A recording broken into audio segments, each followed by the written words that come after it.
message. Zithwele kanzima njengamanje izikhungo zobulungiswa ezifaka phakathi izinkantolo, amaphoyisa kanye namajele. Umthetho ohlongozwayo uhlose ukwehlisa lo mthwalo, kepha ke emacaleni angekho bucayi kuphela. Lo mthetho selokhu kwaqalwa ukubhungwa ngawo khathi kubheduka iCovid-19. Kepha ke ilawo macala enziwa ngaphansi kwemithetho yeCovid-19 okungenzeka asulwe uma lo mthetho uphasiswa. Our courts and police are already overburdened with many serious cases of murder, rape, robbery and corruption. This amendment, we believe, will not only relieve the pressure on our courts, but will also ensure that normally law-abiding citizens do not have criminal records.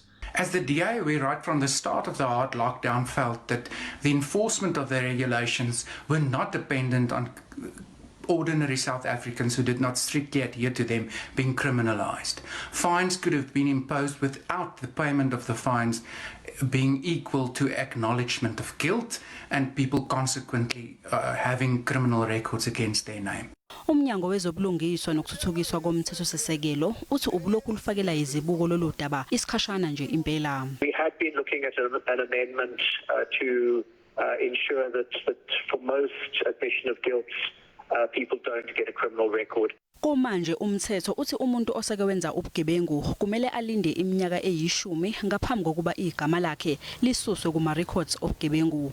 Lo mthetho sivivinywa uzokuguqula konke lokhu uma uchitshiyelwa.